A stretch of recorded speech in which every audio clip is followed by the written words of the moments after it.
Ok, en este podcast vamos a trabajar un poco el desarrollo del marginalismo en Inglaterra y Suiza, ¿ok? Que son, por supuesto, la escuela de Cambridge en Inglaterra y la escuela de Lausanne en Francia, en Suiza, ¿ok? Y bueno, el jefe de la escuela de Cambridge es Marshall, ¿ok? Ahí tienen una foto de Marshall ya en los últimos años de su vida, ¿ok? Marshall nació en un barrio de Londres que se llama Berks Mondsey, que era un barrio muy pobre en el cual estaban las curtiembres o las tenerías de Londres, por lo cual era un barrio que tenía fama de ser maloliente. Y digo fama porque ese barrio ya no existe. Entonces, el barrio desapareció en los bombardeos de la Segunda Guerra Mundial. Fue una de las cosas que destruyó, que los bombarderos alemanes destruyeron. ¿Sí? Y bueno, su padre se llamaba William Marshall, era un hombre profundamente conservador y religioso. ¿Sí? Era cajero del Banco de Inglaterra, o sea, el Banco Central de Inglaterra, eh, en- eh, siempre decía con orgullo que él había escrito un folleto. Ese folleto se llamaba Los derechos del hombre y los deberes de la mujer, lo cual les puede decir un poco el nivel de conservadurismo que tenía este hombre en su cabeza. Y bueno, y él insistió mucho a lo largo de la juventud de Marshall en criarlo de acuerdo a esos parámetros muy victorianos, muy conservadores, ¿ok? Para que también fuese religioso. Él quería que fuera pastor de un pastor eclesiástico, ¿no? Y de hecho, él, él le consiguió una beca del Banco de Inglaterra para que estudiara precisamente ciencias religiosas, ¿no? Y bueno, y como Marshall no estaba interesado en eso, entonces Marshall más bien trató de conseguir la ayuda de un tío que tenía una cierta mejor posición económica que el padre. Y este tío financió el primer año de estudios de Marshall en Cambridge. Marshall estudió matemáticas y bueno, y parece que era un alumno excepcional, parece que era el segundo de su clase. ¿Sí? Y bueno, la gente en Cambridge decidió otorgarle una beca, por lo cual él terminó estudiando becado por Cambridge y al terminar la carrera, Cambridge lo contrata como profesor, ¿no? Una de las cosas que va a hacer Marshall, ¿no? Y como está ahí en las láminas, él, en su juventud le gustaba mucho la matemática y también el ajedrez. ¿Sí? Eran las dos aficiones de Alfred, pero las dos, por supuesto, el padre luchaba constantemente contra eso. ¿Okay? Y hay una anécdota bien curiosa, ¿no? Porque en realidad todo esto que estamos diciendo de Marshall aparece en el prólogo de unos ensayos que se publican en Cambridge, casi ya en el año de la muerte de Marshall, en el año de 1923, y que los organiza John Maynard Keynes. Y bueno, y él escribe el prólogo, y en ese prólogo es una suerte de biografía de Marshall, ¿ok? En la cual él devela un montón de cosas que nosotros no queremos, o sea, Marshall no quería que nosotros supiésemos, ¿ok? Entre ellas esa de que él había nacido en Belmonte, ¿no? Pues, de hecho, el, hay una anécdota que el mismo Keynes cuenta en el prólogo, que es que Marshall, cuando ya tenía una cierta posición social, él regresa a la iglesia de Bermondsey, que es donde lo habían bautizado, porque en el siglo XIX no existían partidas de nacimiento, o sea, lo que existían eran actas de bautismo. ¿Okay? Y entonces él entra y pide el libro de actas en el cual está registrado su bautizo y él destruye ese libro esa acta para que nosotros no nos enteremos de que él nació allí, ¿no? O sea que en realidad John Maynard Keynes está haciendo una infidencia que el mismo Marshall estaría negado a que nosotros la supiésemos, ¿no? Porque él no sentía ningún orgullo de haber nacido allí, ¿no? ¿Okay? Y bueno, y también demuestra una cosa muy curiosa, ¿no? Que es que parece que Keynes no tenía tampoco ningún aprecio por Marshall como normalmente se dice, ¿no? Porque una persona que sabe que Marshall no quiere que nos enteremos, no diría las cosas que Marshall no quisiera que nosotros nos enteráramos. ¿Okay? Bueno, él también en ese anecdotario, él cuenta que de joven él sentía muchos dolores de cabeza y que la única manera de calmar los dolores de cabeza era jugando ajedrez. ¿Okay? Y bueno, y esa es otra cosa que a mí me pone a dudar mucho porque yo no soy una persona que le dé muchos dolores de cabeza, ¿no? Pero cuando a mí me da un dolor de cabeza, yo haría de todo en la vida menos jugar ajedrez, ¿no? ¿Okay? Eh, creo que, creo que eso no es, o no son verdad los dolores de cabeza, o no es verdad el uso del ajedrez como analgésico para el dolor de cabeza, ¿no? Alguna de las dos cosas no es verdad. ¿Okay?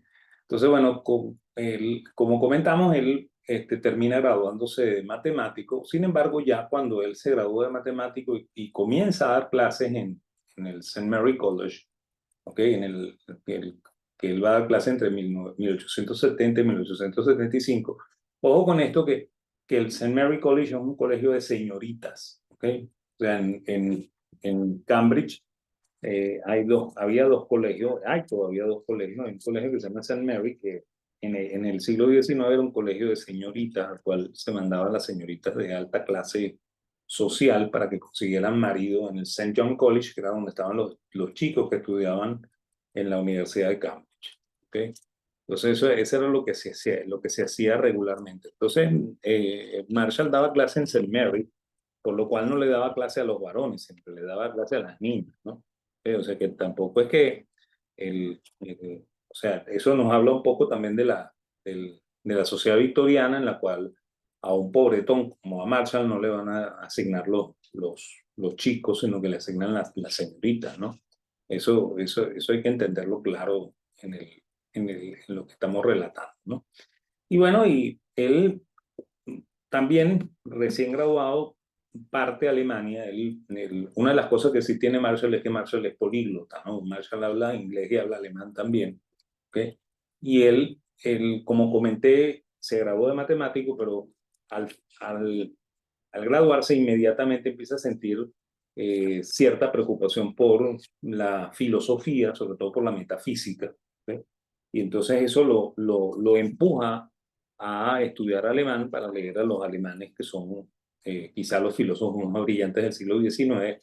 Y entonces él ahí hace amistad con los miembros de la escuela histórica alemana, ¿okay? Y él va a conocer los maestros de la vieja escuela histórica y va a conocer al líder de la nueva escuela histórica, que es Gustav Schmoller. O sea que él va a ser muy amigo ¿cómo se llama? De Roger, va a ser muy amigo de Carnisi, va a ser muy amigo de Bruno Hildebrand. Y bueno, y además de eso, va a conocer cuando se está formando este muchacho que se llama, en ese momento, un muchacho que se llama Gustav Schmoller, que ya una vez que esté un poquito también mayor, será tan mayor como Marshall, ¿no? Schmoller, por cierto, muere en 1917, ¿no? Por lo cual debería ser más o menos contemporáneo con Marshall, el caballero Schmoller. Ok, él, de hecho, Keynes, otra de las incidencias que dice en su prólogo es que lo más importante del libro de Principios de Economía de Marshall, ¿okay? Que se llama así Principios de Economía, no Principios de Economía Política, sino Principios de Economía, él dice que lo más importante está en las notas al pie de página o en los anexos. ¿Okay? Y yo creo que ahí sí tienen Keynes razón. Pues si uno lee el libro y no lee las notas y los anexos, pierde el tiempo.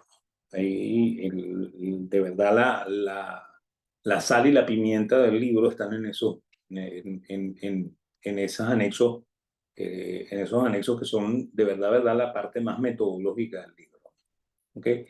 Y bueno, y de hecho, él allí se refiere a que los miembros de la escuela histórica representan un paso adelante en el desarrollo de la economía. Él no cree, o sea, el que se hace ilusiones con que Marshall es un liberal que quiere preservar la economía clásica, o el principio de no intervención estatal, está haciéndose ilusión, ¿no? Porque de verdad Marshall dice que los alemanes lo han hecho mucho mejor que ellos porque intervienen en la economía. O sea, que no es el personaje, laissez-faire liberal que nosotros nos imaginamos, todo lo contrario. ¿Ok? Y bueno, como comentamos, él, una vez que regresa de Inglaterra, de Alemania, él vuelve a Inglaterra y entonces es contratado para dar clases en St. Mary College, da clase durante el periodo de 1870 a 1875, y él abandona el fellowship que tiene en Cambridge porque él se enamora de una de las alumnas, bueno, o se enamora o se casa con una de las alumnas, se casa en 1877, pero ya el amorío con Mary Pelley, que es la alumna del St. Mary College con la que él se casa, lo obliga a él a abandonar el fellowship que tiene en Cambridge. Explico un poco esto, ¿no? Cambridge también es en el siglo XIX una universidad que sigue mucho los patrones conservadores. Lo normal en la Edad Media era que los profesores fueran totalmente célibes, o sea, que no se casaran, no tenían que hacer voto de castidad.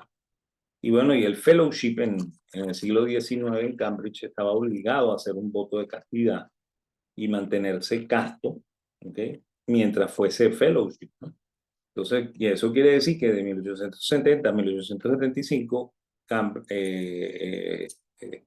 Marshall no había hecho el trabajo de ascenso para ascender al siguiente rango, por lo cual él estaba todavía sujeto a ese voto de castidad, ¿no? Por lo cual el amorío con Mary Pelley lo obligaba a renunciar al cargo, ¿no? Y él renuncia al cargo y pasa a dar clases en Bristol, ¿ok?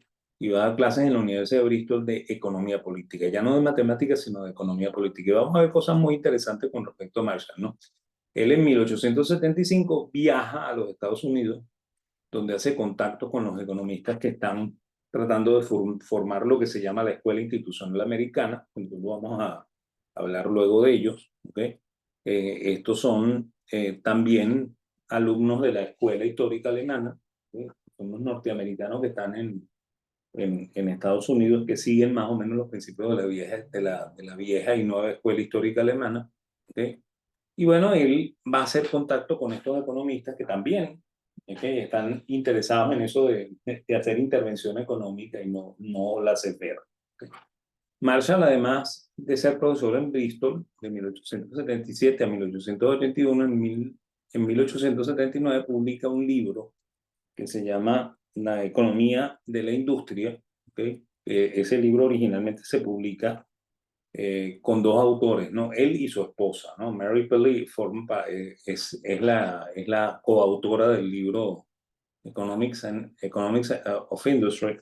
Y resulta que Marshall también, entre las notas metodológicas del libro de los principios, dice que todo lo que él ha escrito pasa por la revisión de la esposa, ¿no? O sea, que quiere decir que aunque no lo escriban en conjunto, ella también participa porque ella hace la revisión del libro.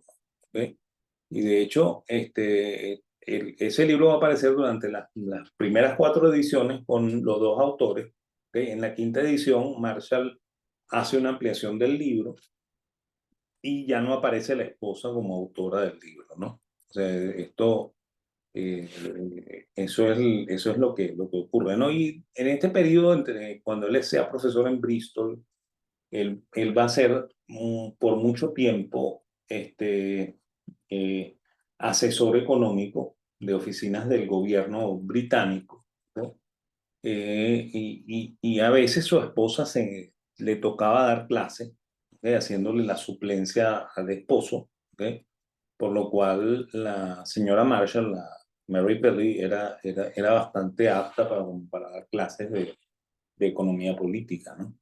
En 1883, además, reemplaza al profesor Arnold Toynbee en el Balliol College de Oxford. ¿Okay? Y aquí viene la cosa interesante, ¿no? Porque Toynbee era un profesor de historia económica, ¿no? ¿Okay? Por lo cual da clases de historia económica en Oxford, ¿no? O sea que muestra mucho más el raigambre historicista que yo le asigno a Marshall. ¿Okay? O sea, Marshall, más que un marginalista, es un historicista. ¿Okay? Y en 1884 él sucede a Henry Fawcett en Cambridge. Henry Fawcett muere, ¿okay? Era el profesor de economía política de Cambridge. Y bueno, y él sucede a Henry Fawcett, por lo cual regresa a Cambridge como profesor.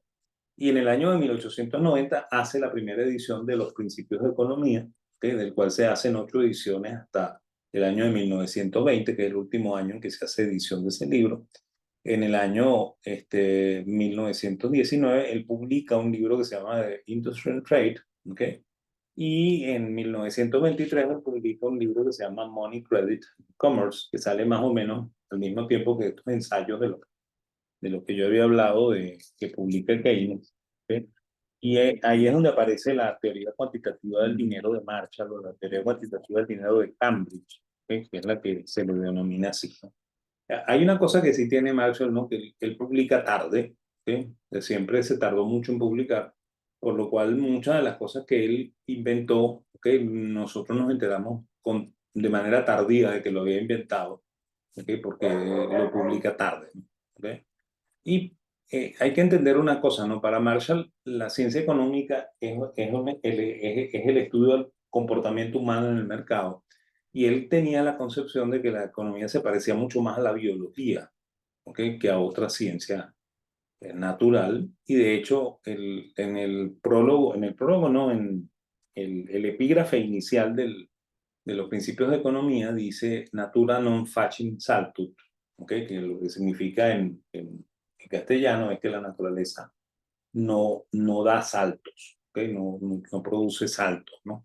Entonces, así es como abre el libro de principios de economía, ¿no? ¿Ok? Y bueno, y hay que entender una cosa, ¿no? Marshall tiene una concepción del tiempo muy particular, una concepción más física del tiempo, ¿ok? En la cual él cree que hay un periodo de mercado, ¿ok? Que es el muy corto plazo, donde solamente varían los precios, ¿ok?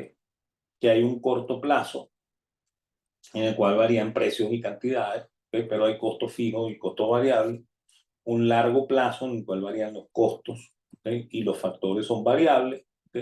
Y un muy largo plazo que se llamaba secular, ¿ok? En el cual son variables las otras cosas, ¿no? Por ejemplo, como la tecnología, la población, etcétera, etcétera. ¿Ok? O sea, metodológicamente ese es más o menos el concepto, ¿no? Y la metodología, desde el punto de vista económico, es que parte de una concepción del equilibrio parcial. De hecho, cuando nosotros leemos a Marshall, lo que encontramos es economía parcial, equilibrio parcial, no encontramos nunca equilibrio general, ¿ok? Y lentamente él va permitiendo una cierta flexibilización de variables, buscando cada vez que la economía se parezca un poco más a la realidad, ¿no? ¿Okay? Y él fue el que fundamentalmente matematizó los conceptos analíticos de Smith, Ricardo y Mill, ¿okay?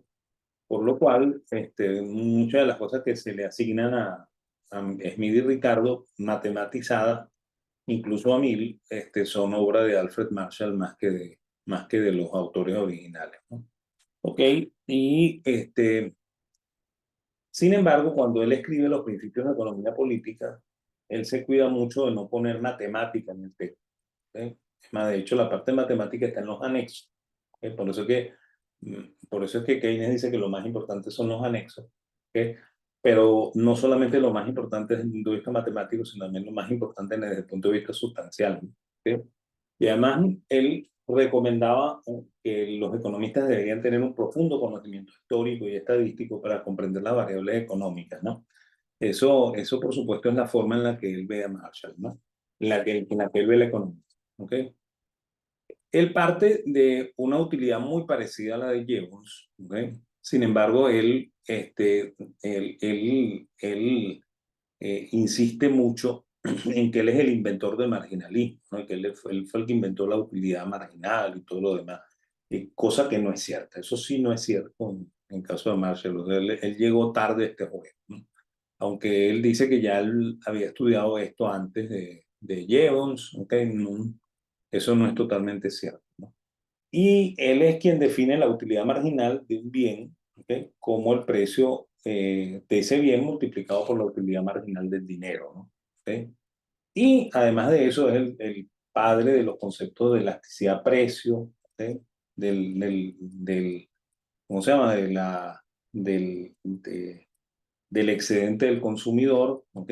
Etcétera, etcétera, ¿no? Ese es el padre de esas ideas, ¿no? Obviamente, siempre visto desde el punto de vista de un análisis de equilibrio parcial, siempre, ¿no?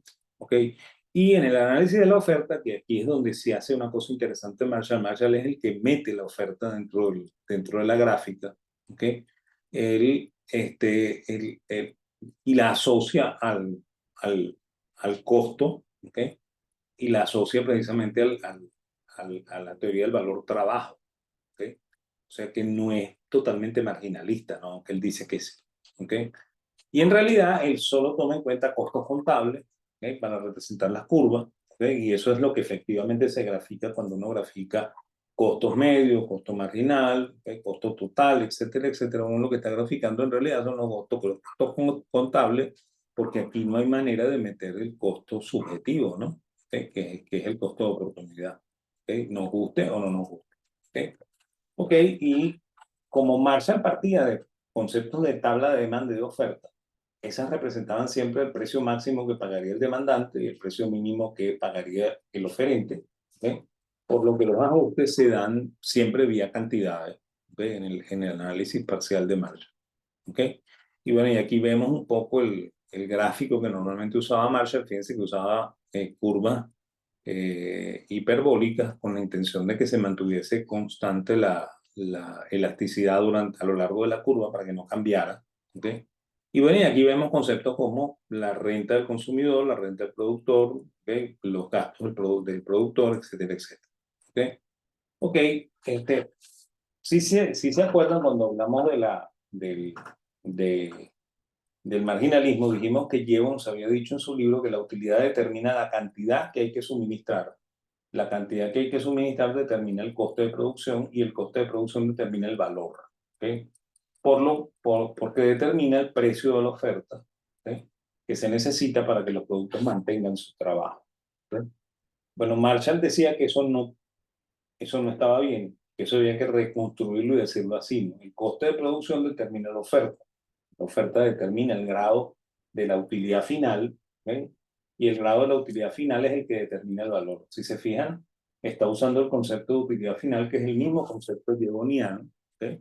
Por lo cual él se mantiene dentro del concepto jevoniano, aunque lo critique, ¿ok? Y bueno, y por supuesto, él es el inventor de las curvas, de los envolventes, todas esas cosas que nosotros estudiamos en micro, ¿ok? Y bueno, y un poco hablando de la teoría cuantitativa del dinero, ¿ok? Entonces, esta es la ecuación de Cambridge que aparece en el libro de 1920, ¿ok? Donde la oferta de dinero es igual a una constante K. Fíjense, los matemáticos normalmente usan la K para definir una constante, ¿no?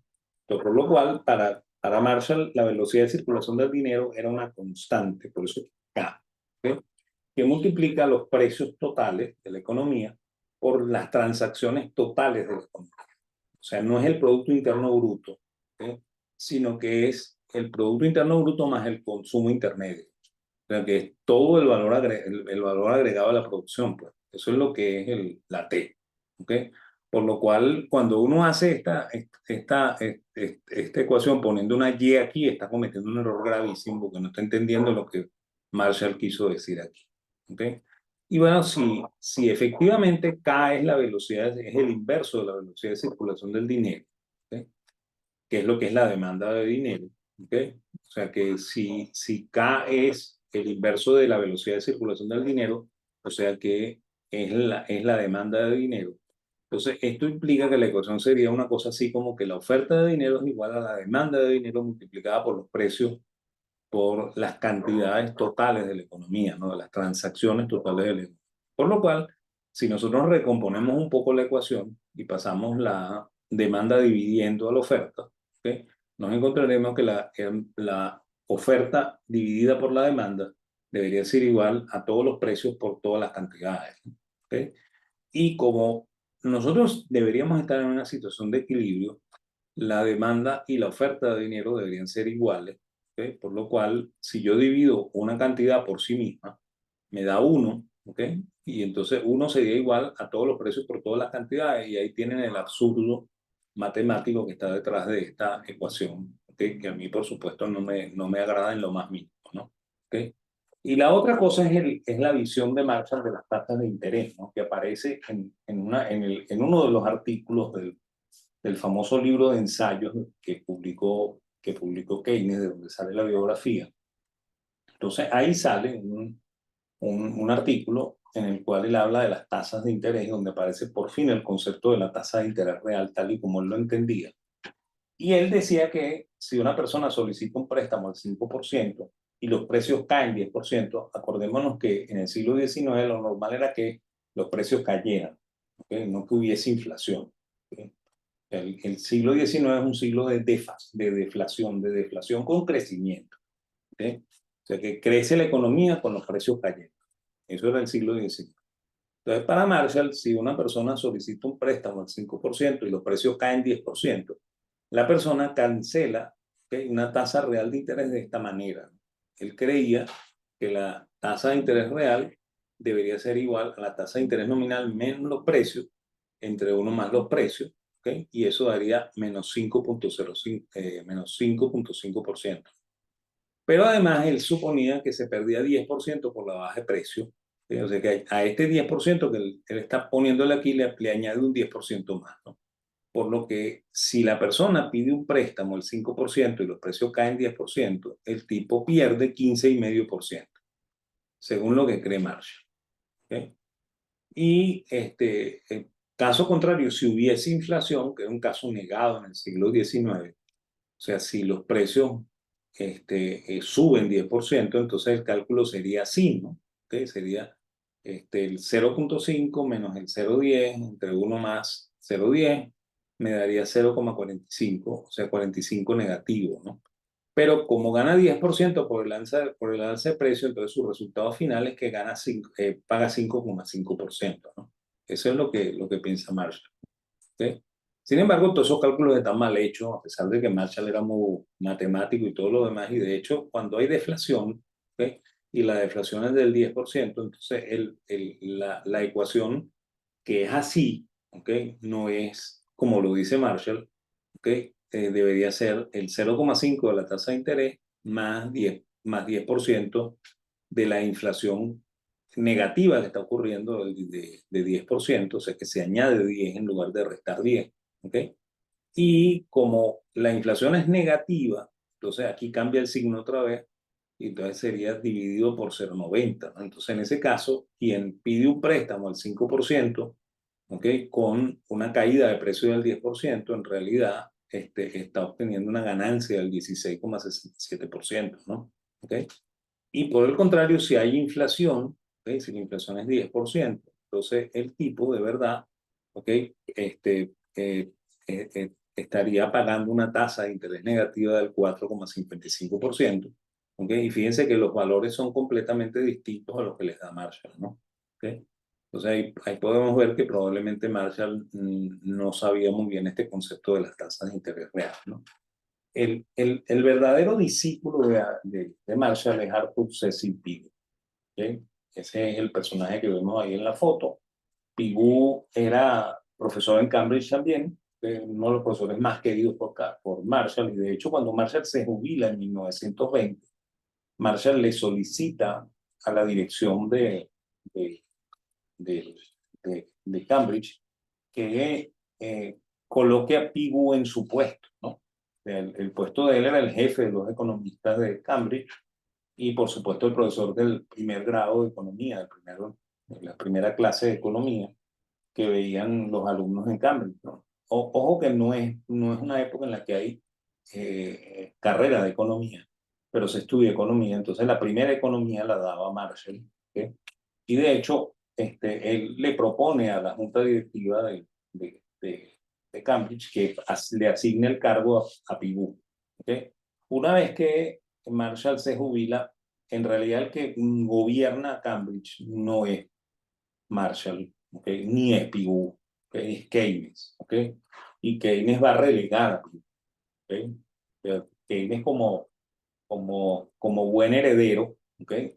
Comienza a, a matar a sus contrincantes, ¿no? Y trata de matar a Pigou, ¿okay? Entonces una de las cosas que él hace es relegar a Pigou y le asigna el puesto de profesor del primer grado de economía a, a, a, a Edward Kahn, ¿okay? Que es el creador del multiplicador económico. Okay, sin embargo, Pigou es un personaje interesante. De hecho, sus trabajos fundamentalmente son en teoría del bienestar.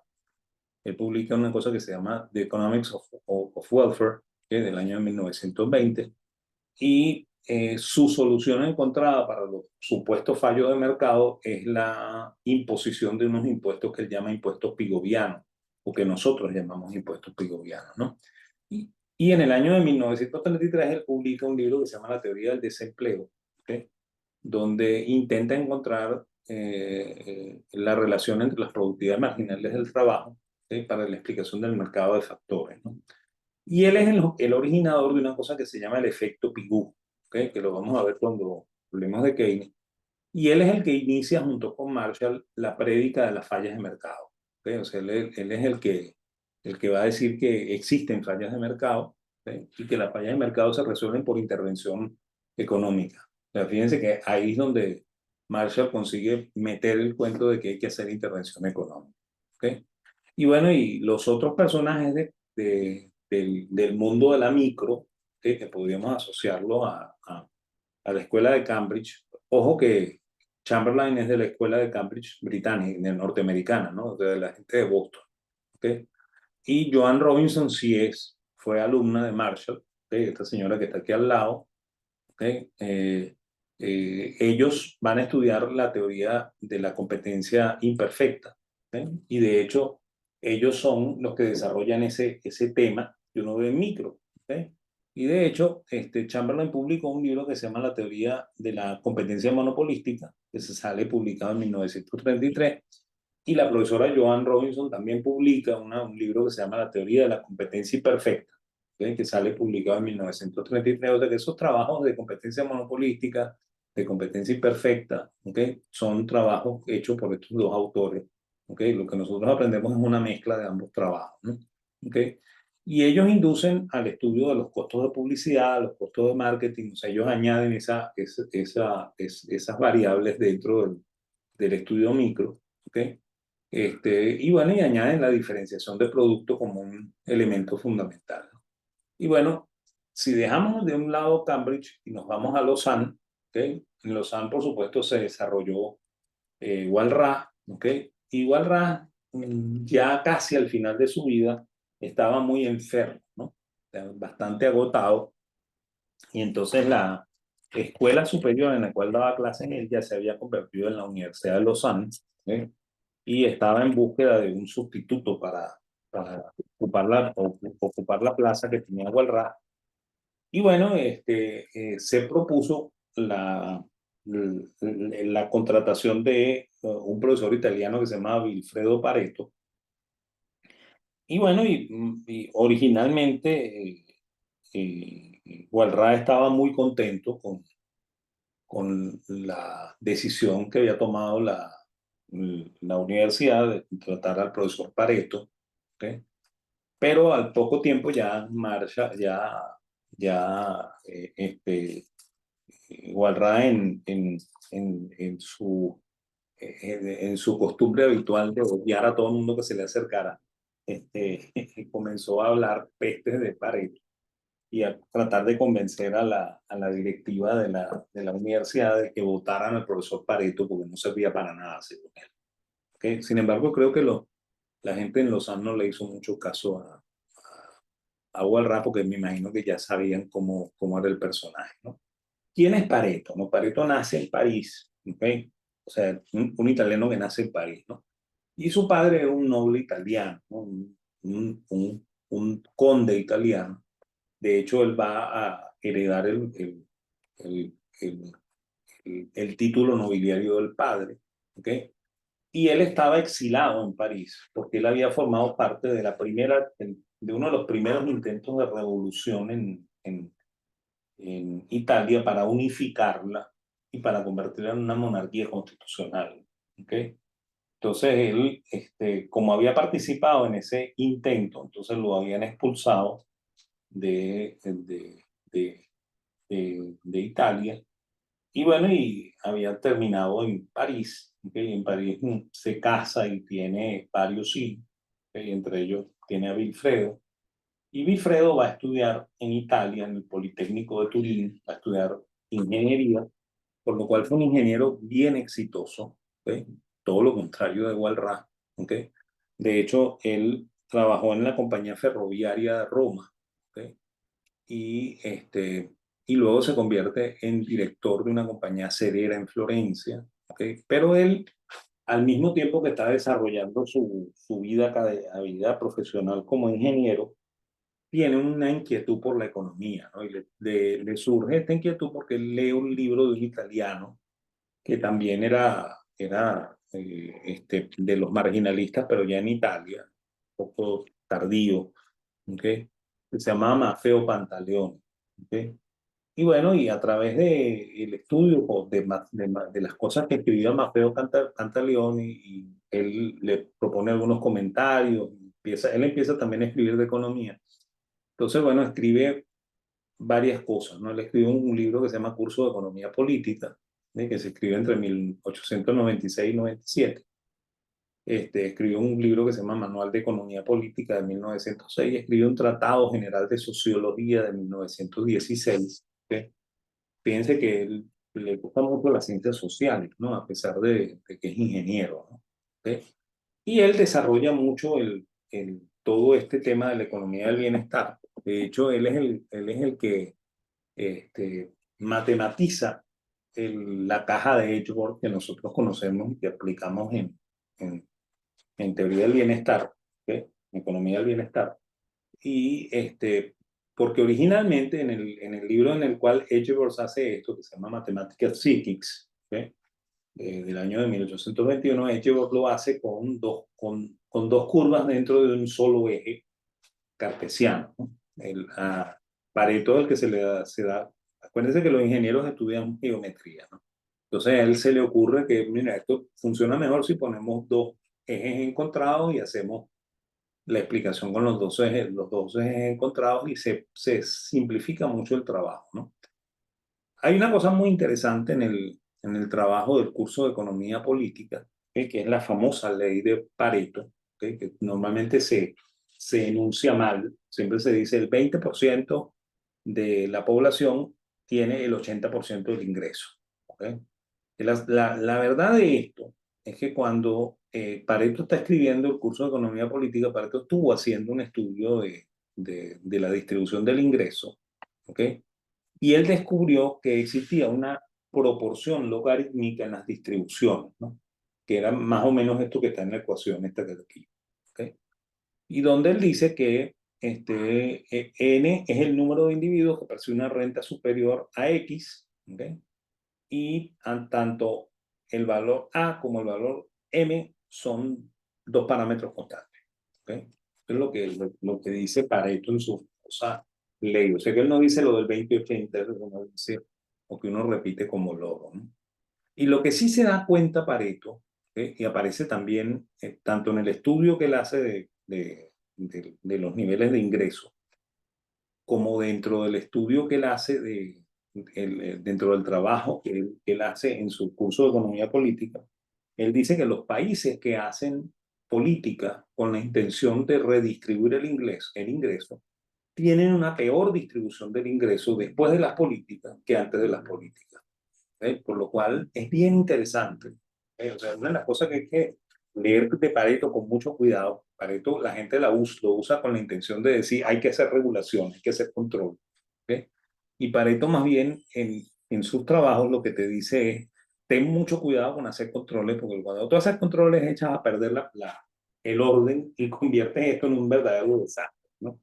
Y no es solamente eso, ¿no? En el manual de economía política hay una cosa también interesantísima. En esa época, Italia estaba viviendo problemas muy serios de recesión. Estamos hablando de la época final, después de la guerra, después de la Primera Guerra Mundial. Y entonces, por supuesto, la bolsa de Milán estaba cayéndose y entonces una de las decisiones que toma el gobierno italiano es prohibir la realización de operaciones en corto, ¿no? Y Vilfredo Pareto dice que eso es un error garrafal, porque él dice que los cortos más bien soportan el mercado, ¿okay? Lo cual indica que Pareto, a pesar de que era un ingeniero, ¿okay? Tenía un conocimiento del mercado impresionante, ¿no? Porque así, esa es la realidad, ¿no? O sea, a mí me sorprende mucho, una de las cosas que me ha sorprendido mucho es leer los libros de Pareto, ¿okay? Porque encuentro cosas que no aparecen en los libros, ¿okay? Y encuentro cosas muy interesantes que Pareto en algún momento dijo, ¿no? Es más, de hecho, creo que algún día voy a escribir un artículo sobre eso, ¿okay? Bueno, con eso terminamos este podcast. Vamos a ver en el próximo, vamos a hablar un poco acerca de los temas de finales del siglo XIX y principios del XX. Gracias.